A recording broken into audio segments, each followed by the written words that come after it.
South Kolkata ল কলেজকে কেন্দ্র করে দীর্ঘদিন ধরেই তৃণমূল ক্রাইম সিন্ডিকেট চালিয়ে এসেছে। একটা অপরাধ চক্র ক্যাম্পাসের ভেতর কাজ করছে দিনের পর দিন। টিএমসিপির মদতে পুলিশ প্রশাসন তারা নীরব ভূমিকা পালন করেছে। আরজি করের ঘটনা আমরা দেখেছি, চোখে আঙুল দিয়ে দেখিয়ে দিয়েছে যে এই রাজ্যের কোনো ক্যাম্পাসে ছাত্রীরা সুরক্ষিত নয়, নিরাপত্তাহীনতায় ভুগছে ছাত্রীরা। আমরা বারবার বলেছিলাম একই ঘটনা, গণধর্ষণের ঘটনা সাউথ কলকাতা ল কলেজের ক্যাম্পাসের ভেতরে। অভিযুক্তকে কে? মনোজিৎ।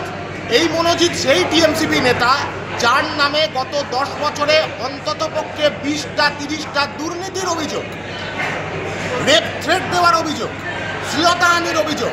কসবা থানা জানতো না? কেন ব্যবস্থা নেওয়া হয়নি? এই ধরনের একজন ক্রিমিনাল সে কেন ক্যাম্পাসের ভেতর থাকবে? ক্যাম্পাসটা পড়াশোনার জায়গা নাকি ক্রিমিনালদের আতুরঘর তৈরি করবার জায়গা? তৃণমূল নিজের সুবিধার জন্য, ক্যাম্পাস দখল রাখবার জন্য এই ধরনের মনোজিতের মতন এই ধরনের ক্রিমিনালদের তাদেরকে পুষেছে ক্যাম্পাসের ভেতরে। 3 জন অভিযুক্ত, তার মধ্যে অন্যতম এই মনোজিৎ, যে দীর্ঘদিনের যার ক্রাইম হিস্ট্রি এই সাউথ কলকাতা ল কলেজের ভেতরে। আমরা ইমিডিয়েট এই জবাব চাই যে প্রশাসন কেন দীর্ঘ 10 বছর ধরে বারংবার যখন সাউথ কলকাতা ল কলেজের একের পর এক দুর্নীতি, একের পর এক শ্লীলতাহানির ঘটনা, একের পর এক মারপিটের ঘটনা, একের পর এক বোমা বন্দুক ইত্যাদি এসব মজুত করাবার ঘটনাতে যে অভিযুক্ত ছিল তাকে কেন এতদিন পর্যন্ত তাকে ছেড়ে রাখা হয়েছিল, যাতে এই ধরনের একটা পরিণতির দিকে ক্যাম্পাসে ভেতরে একজন ছাত্রী তার জীবনের এই ধরনের একটা পরিণতির দিকে যায়, এই জবাব প্রশাসনকে দিতে হবে। বাংলা নিজের মেকেই চায়।